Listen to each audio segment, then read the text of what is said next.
رمیز راجہ نے محمد عامر کی ٹیم میں شمولیت اور ریٹائرمنٹ کے اعلان پر کچھ عرصہ قبل ان پر کافی تنقید کی۔ انہوں نے کہا کہ اگر میرا اپنا بیٹا یہ حرکت کرتا تو شاید میں انہیں آگ کر دیتا۔ تو یہ بات کافی میڈیا پر ہائپ کریٹ ہوئی اس بات کی، اور وہاب ریاض نے بھی اس بات میں کا ساتھ دیا اور کہا کہ اگر ایک بندے سے غلطی ہو جائے تو کیا اسے مار دیا جائے۔ معاملے کے بعد کل ایک صحافی سے بات کرتے ہوئے محمد عامر نے اس کا جواب دیا ہے۔ محمد عامر نے بڑے زبردست طریقے سے اس بات کو ڈیفینڈ کیا اور بڑے دل کے ساتھ اس بات کا جواب دیا، اور جو ہے وہ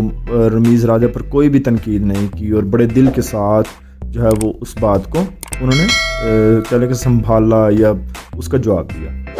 تو محمد عامر سے جب یہ سوال کیا گیا کہ رمیز راجہ آپ کی ریٹائرمنٹ پر واپسی اور ٹیم میں دوبارہ شمولیت پر کافی اعتراض کرتے ہیں، اور وہ کہتے ہیں کہ انہوں نے یہ حرکت کی تھی، اس کے بعد ان کے لیے مکمل طور پر پاکستان ٹیم کے دروازے بند ہو جانے چاہیے۔ تو محمد عامر نے اس بات کا جواب دیتے ہوئے کہا کہ 2010 سے لے کر 2024 تک 14 سال اس بات کو ہو چکے ہیں، تو یہ بہت بڑا عرصہ ہے، اور اب انہوں نے ساتھ میں یہ بھی کہا کہ اب ان کی 3 بیٹیاں ہیں اور وہ کافی بڑے ہو چکے ہیں، تو اس بات کو بھی اتنا ڈریگ نہیں کرنا چاہیے۔ اس بات کا انہوں نے کہا کہ میں تو یہ سمجھتا ہوں کہ اس بات کا جواب ہی نہیں دینا چاہیے۔ قبل جب وہاب ریاض سے اس بارے میں بات کی گئی کہ رمیز راجہ نے محمد عامر کے بارے میں یہ بیان دیا ہے، تو وہاب ریاض نے بھی یہی کہا تھا کہ یہ اللہ تعالیٰ کی صفات میں سے ہے کہ وہ معاف کرنے والا ہے۔ تو ہم انسان کون ہوتے ہیں جو کسی انسان کو اس کی غلطی پر معاف نہیں کرتے؟ تو ساتھ میں انہوں نے یہ بھی کہا کہ اگر کوئی بندہ غلطی کرے تو کیا اسے مار دینا چاہیے؟ اس کو مار نہیں دینا چاہیے، بلکہ اس کی اس غلطی پر جو ہے وہ اس کو ہائی لائٹ کرنا چاہیے، اور اس کی غلطی پر جب وہ نادم ہو تو ہمیں اسے معاف کر دینا چاہیے، اور بڑے دل کے ساتھ اس کی اس غلطی کو بھلا دینا چاہیے۔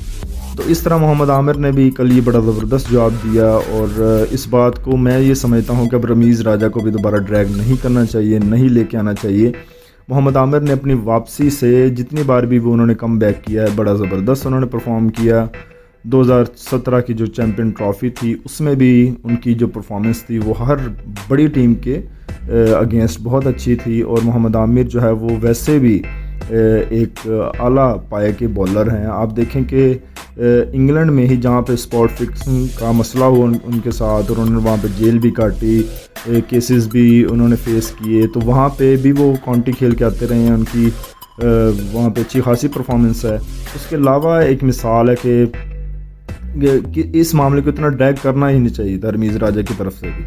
تو رمیز راجہ وغیرہ کو اب اس بات کو چھوڑ کر تو ان کی ٹیم میں شمولیت اور اچھی پرفارمنس کے لیے جو ہے وہ جو دعا گو ہونا چاہیے۔